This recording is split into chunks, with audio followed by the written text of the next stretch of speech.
Hello, friends. Maybe some of you remember the classic word association forum games that just existed, I think, to spam posts on any given message board. I kind of miss when message boards were a bigger part of internet culture. I guess that's just Discord now, which is fine. Discord's better in a lot of ways. But in any case, today's video is going to be somewhere in between a mid-year check-in video and a if you like this book, then you'll like that book video.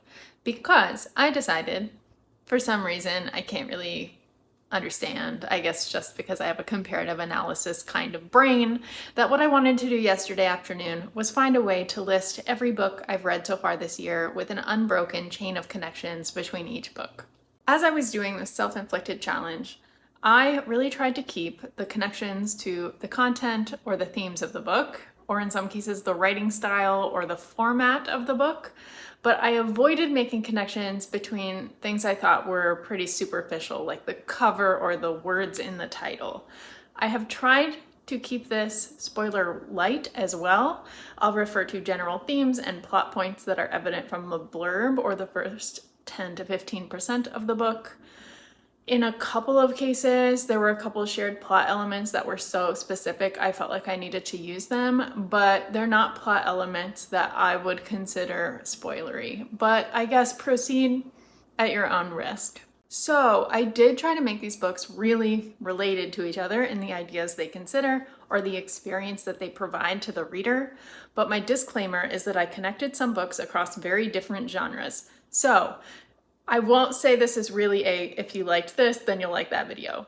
I'll leave it to my commentary and your judgment to determine if you think you would like a book based on the connection I made. The other choice that I made is that I have read 43 books so far this year, technically, but I made an editorial choice to condense the 4 Murderbot novellas that I read this year into just one singular link on the chain because they're small enough and they're similar enough that it felt redundant to have 4 of them on the list. But otherwise, I will have sequels in the chain. Okay, enough introduction. I have 40 books to talk about. The Wedding People by Alison Espach is on one end of my list because I would categorize this as romance or chick lit, and no judgment at all, that's just not very typical of the books I read, so I found it a little difficult to make connections. But this is about a woman who is newly divorced, depressed, and has planned to travel to a beautiful hotel she's always wanted to visit and then end her life. In the end, she finds that everyone else at this hotel is actually there for a wedding, and she ends up meeting the bride, becoming involved in the wedding, and going on a personal journey of self-discovery. This book is not exactly my taste, but I did enjoy it. I gave it 3 stars, and I thought it did a good job of blending heavy subject matter with rom-com elements. Like I said, I don't read much contemporary romance, but I did read Flirting Lessons by Jasmine Guillory. This is a tropey contemporary sapphic romance. Avery is a bisexual woman looking to try her hand at dating women. Taylor is something of a heartbreaker in the local lesbian community and is totally up for giving Avery flirting lessons. Flirting ensues. Contemporary romance, like I said, is not really my thing on a good day, and these characters fell pretty flat for me, but there is something here about breaking out of your comfort zone and heteronormativity and finding friends in adulthood that was really touching. Continuing on the theme of queer characters grappling with heteronormative ideologies, Disappoint Me by Nicola Dinan is about a trans woman named Max in her 30s who begins dating a cis man. This is someone outside of her core queer friend group and community, and she's thinking about what she wants from life and partnership. Vincent, her partner, has parents that expect him to have children, and so that's a major conflict or question in the book about what Max actually wants and what would she want if she didn't have all of these barriers. This is one of my favorite books of the year so far, and the characters just feel so real and modern. Speaking of millennial trans women navigating adulthood, ASL by Jean Thornton is about three trans women who were friends on the internet as part of a video game community in the 90s before any of them were out as trans. They worked together on a video game project in the 90s that fizzled out, and 18 years later, they're no longer in touch and they're all struggling in their own different ways when they cross paths again. I struggled a bit with the pacing in this book, but I'm glad it exists, and it made me think a lot about the role of internet spaces for self-discovery and self-expression, especially in that earlier era of the internet. Speaking of video games, To Winter Nights is an anthology of stories based on the Dragon Age video game series. This book came out in 2020 and it introduces several characters that play a major role in the Dragon Age Veilguard game that came out last fall. I consider myself a big fan of the Dragon Age franchise, and I think I requested this for my library when the release date for Veilguard was announced last year, and it finally came in recently. And this does make me want to go back and play Veilguard, which I never finished. I was quite disappointed when I started playing the game, but this is an IP book that I wouldn't recommend to anyone who isn't already a fan of the game, but I think the franchise is really rich. It grapples with a lot of social class and race and political and religious power struggles in a fairly classic fantasy world. Speaking of classic pseudo-medieval fantasy settings, The Black-Tongued Thief by Christopher Buehlman is the most traditional version of this setting that I have read in a while. This book is told from the perspective of a thief character, and his thieves guild, which he is indebted to, orders him to join a female knight on her quest to the west side of the continent, where she is on a quest to find her queen. I really liked the mixture of darkness and humor in this book, and it's a strong recommend if you're looking for classic fantasy with really strong world building. Speaking of world building, both The Black-Tongued Thief and The Sword of Kaigan by M.L. Wong take place in worlds that have fictional nations and cultures based heavily on real-world counterparts. For example, the protagonist of The Black-Tongued Thief lives in fantasy England, but he's part of this indigenous ethnic group called the Galts that pretty closely parallels the Gaelic people of the British Isles. As the characters travel through the continent, you can also see other parallels between fictional cultures and our real-world cultures in a way that I think makes the world a lot easier to grasp without relying too much on stereotype. Similarly, The Sword of Kaigan is set in fantasy Japan, and specifically fantasy Imperial Japan. The really common comp here is Avatar: The Last Airbender, because you have elemental magic embedded in Asian-inspired cultures.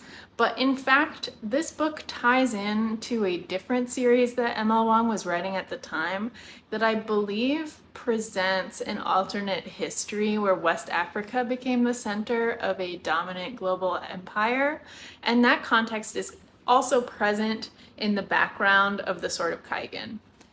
But primarily, The Sword of Kaigan is about a mother and son who are part of a long-standing warrior family in fantasy Japan and reckoning with what they're fighting for and why. Both The Sword of Kaigan and The Fifth Season by N.K. Jemisin have badass mothers who buried parts of themselves after motherhood and face new challenges such that they need to lean on their old skills again. In The Sword of Kaigan, that comes about with the outbreak of a war.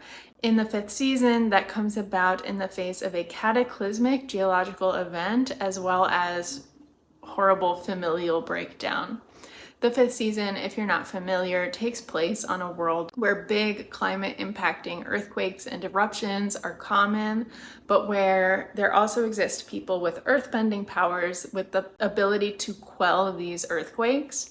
But because these powers are so dangerous to the people around them, everyone who is found to have these powers is either collected up by the government so that you can be trained and used to maintain the stability of the empire, or you might be killed by your neighbors if the government doesn't come collect you first. Okay, be warned that we are taking a turn into a series of books that contain really serious content. The fifth season and Human Acts by Hong Kong both depict state violence, but they also depict mothers who are grieving a child.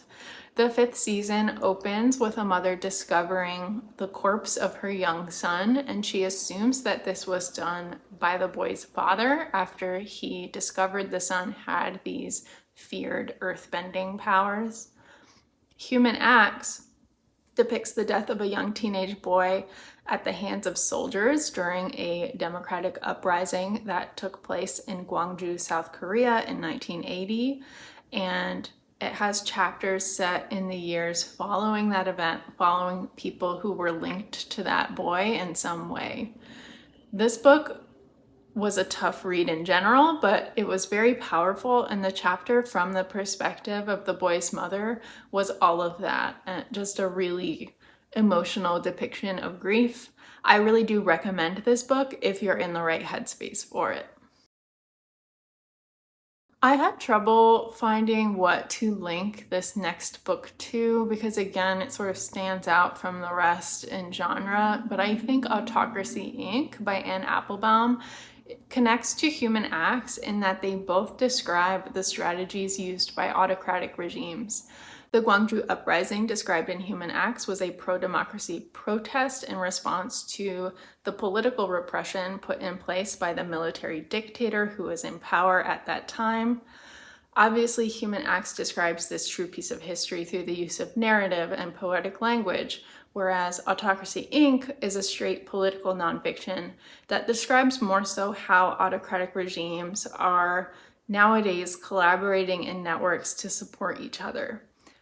I didn't necessarily love how the arguments in Autocracy, Inc. were put together, but I do sometimes look lately to Applebaum's articles and interviews. She's a staff writer for The Atlantic. I look to her writing to get more insight into foreign policy, especially with regards to Russia and the relationship the US has to Russia and democracy. This is all kind of bleak to talk about, but I actually think that South Korea is a really interesting and important example of a country that has fought well to achieve and maintain democracy in its recent history. Speaking of political nonfiction that puts current foreign policy in historical context, Everyone Who Is Gone Is Here by Jonathan Blitzer is my favorite nonfiction of the year so far.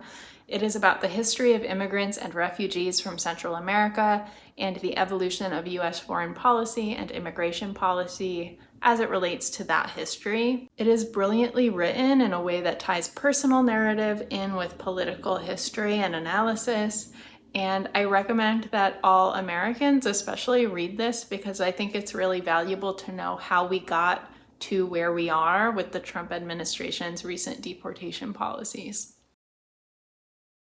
Speaking of the perils faced by refugees facing asylum, Small Boat by Vincent Delacroix is another heavy but fascinating read on this topic.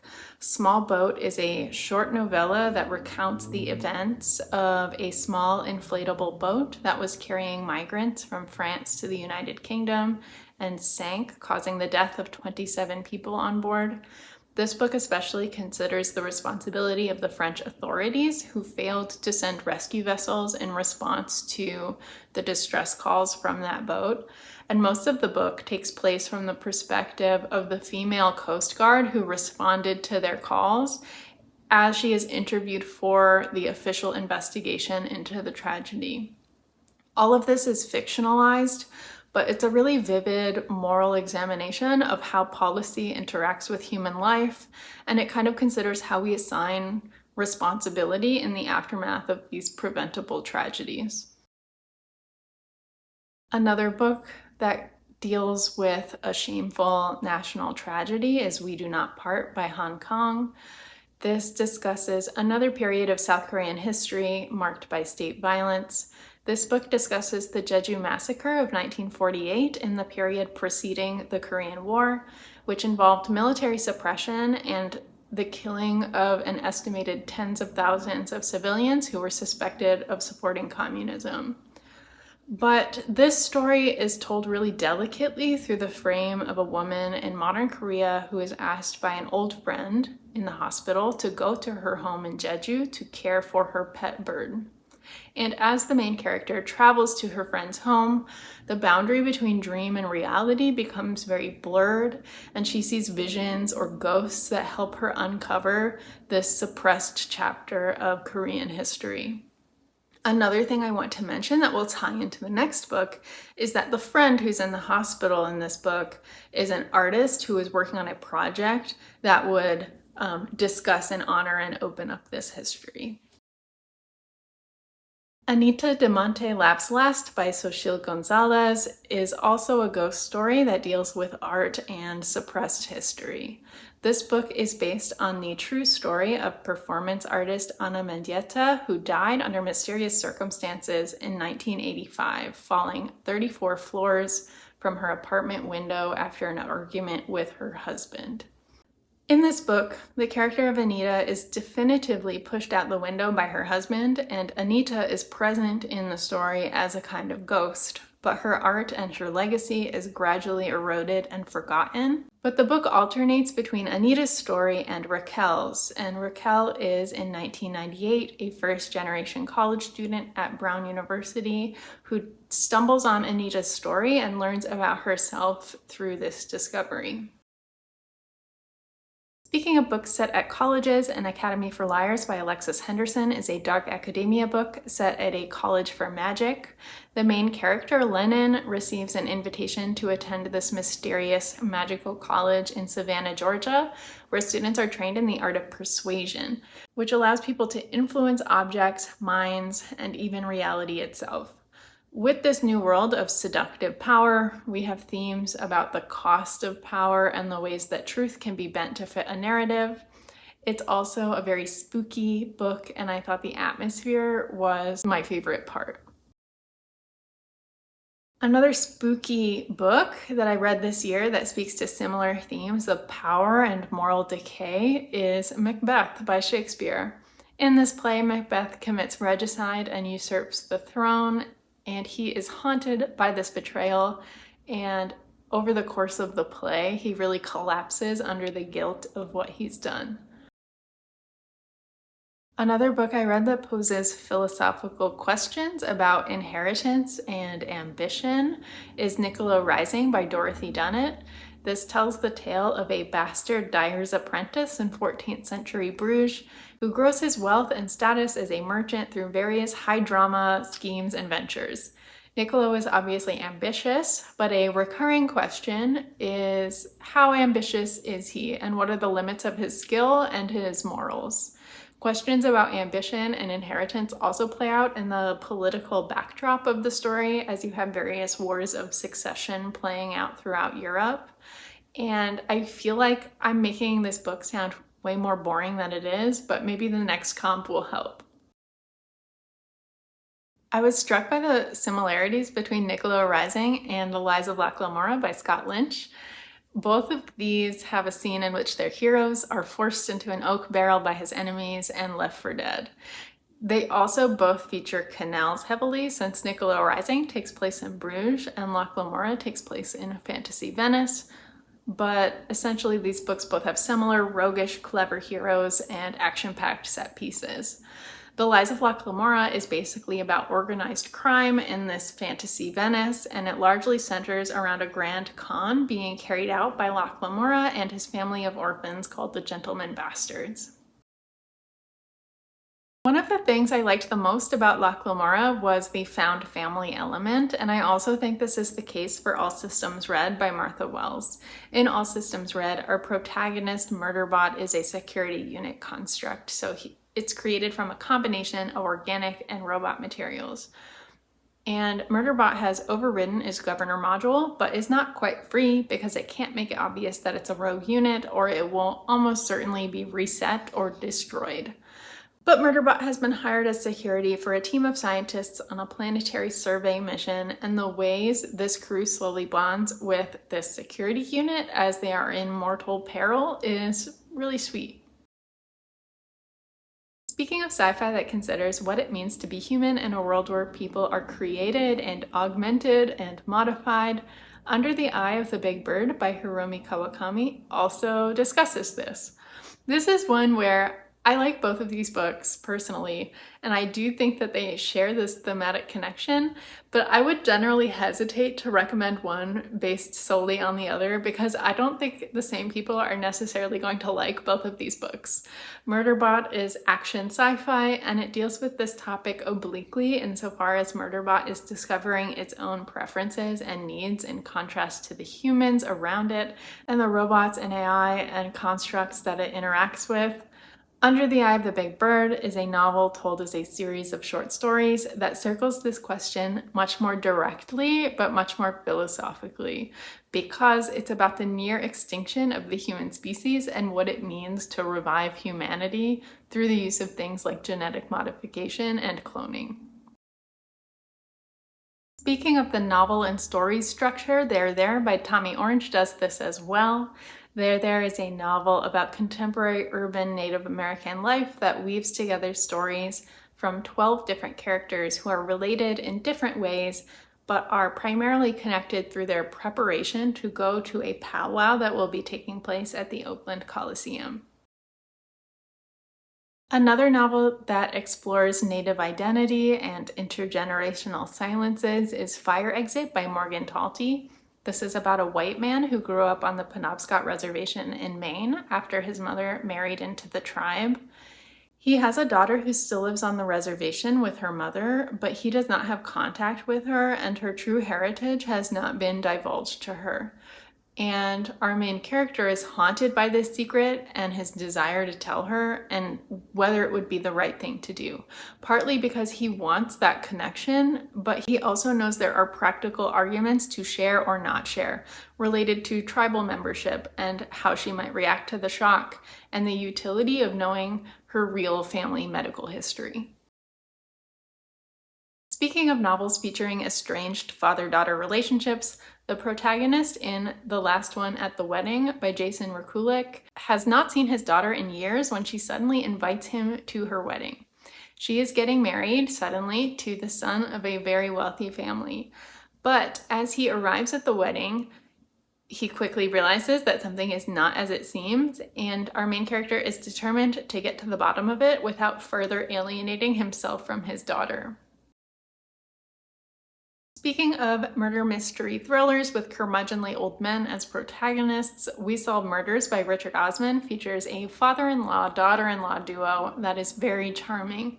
Our father-in-law, Steve, is an old retired police detective, and daughter-in-law Amy is a private bodyguard. And when Amy starts being targeted by assassins herself, they join forces to investigate what is happening and who is responsible. This is a very cozy mystery. It's action-packed and quippy, but it's really very sentimental. Another book I read this year that contains very genre-aware British humor with a lot of heart is Weird Sisters by Terry Pratchett. This is the second book in the Discworld series about the witches, and this one is a clever nod to Macbeth and the three witches that prophesize Macbeth's ascent to kingship. In this book, there's a regicide and a missing heir, but the references to Macbeth are pretty loose, and I think more so the appeal for me was just the general satirization of what it means to be a witch, because you have three very colorful witches with very different personalities and approaches to witchcraft. Terry Pratchett also doesn't hesitate to call out how misogyny plays into witchiness. Speaking of books that humanize famous witches from the Western literary canon, Circe by Madeline Miller famously does this as well. Circe is an enchantress from Greek mythology, known among other things for turning Odysseus's men into pigs when they land on her island. This book, like The Song of Achilles, is a beautiful modern contemporary retelling and a reframing of her story. Hear Me Out, The Next Connection takes a tiny bit of work, but both Circe and The Vegetarian by Han Kang are about female rebellion against patriarchal control. Circe is exiled to her island by her father for seeking out magic and using it on another god, but in this exile is able to build a life on her own terms and protect herself from men who would harm her. The main character in The Vegetarian rejects eating meat after experiencing a disturbing dream, but this decision is met with resistance and control and even violence from her husband and her father. And I read the main character's choice and struggle as a metaphor for liberation from societal expectations and bodily autonomy. The main character also grows increasingly distant and unknowable. We don't get her perspective directly in the book. She rarely speaks, and she reacts to her attempts by others to control her by really retreating into herself and opting out of society altogether. Another book that deals with themes of isolation and estrangement in a really interesting way was On the Calculation of Volume, Volume 1 by Solvay Bala. This is a Groundhog Day story where our main character is reliving the same day over and over again. And as time passes, she begins to feel further and further away in time and experience from her husband. And it's harder and harder to tell him every day what is going on in her experience. And so as the days go on, she begins to avoid him and continue her days in isolation. And I thought that was a really interesting angle on a Groundhog Day story. Another book about being out of time with the people around you is The Ministry of Time by Kellyanne Bradley. This is a sci-fi romance about a woman with a government job whose new role is to work as a bridge and assistant for Commander Graham Gore, an explorer who was plucked out of history in 1847 as part of a government experiment to establish whether time travel is feasible and what ill effects it might have. This book was not really what I expected it to be. It was definitely heavier on the romance than I expected, but it's very multi-genre and it explored a lot of thematic ground. One theme that it covered was immigration and assimilation. The time travelers are expected to assimilate to the current day, and our protagonist also brings her experience as a second-generation immigrant from Cambodia. Another book about a second-generation immigrant in a bureaucratic job is Fundamentally by Naseba Yunus. In this book, our main character is a British Pakistani young woman who wrote an academic article theorizing about the rehabilitation of ISIS brides in Iraq. And she is then given a job offer from the UN to put this theory into action. Our main character accepts this post in part because she wants to get away from home. She was recently broken up with by her girlfriend, and she has a pretty fraught relationship with her devout Muslim mother. The author, Naseba Yunus, has experience doing this kind of humanitarian work in Iraq, and the book offers some really pointed satire on the bureaucracy and internal politics of peacekeeping organizations like the UN. Another book in which our protagonist travels to the Near East for a job to avoid a parent and an ex, featuring girls who have been groomed by much older men, is The Spring of the Ram by Dorothy Dunnett. That's so specific, I felt I had to use it, but since this is the second book in the Niccolo Rising series, I won't say too much more. In this book, Niccolo is traveling to do trade in Trebizond in 1461, and that is the year that Trebizond falls to the Ottoman Empire. Something else that happens in The Spring of the Ram is that our protagonist carries out a con in which he convinces another group that he's unwittingly on a ship afflicted with the plague so that they'll leave. A very similar con is carried out in James by Percival Everett by our dear Huck Finn so that Jim, the runaway slave, won't be discovered. I believe, James being a retelling of Huckleberry Finn from the perspective of Jim, that this scene was lifted pretty directly from the original story, but in general, James is the kind of retelling that is inspired by the original book, but not married to it. And I thought that was for the best. Percival Everett has said that he wrote the novel that Mark Twain was unequipped to write, that being the story of Jim. And it's a really clever book and offers satire of code switching and the construction and performance of racial identity. Another book that I would categorize as a satire and commentary on the Black experience in America is Chain Gang All-Stars by Nana Kwame Adjei-Brenyah. Rather than being set in the past, this is set in a near future where the private prison industry has created the Criminal Action Penal Entertainment Program, which allows inmates to fight each other to the death for a small chance at freedom. Lest you, the reader, get caught up in the thrill and entertainment of all of this, there are footnotes throughout the book that intervene with true, horrific historical and contemporary facts about policing and incarceration and racial inequities.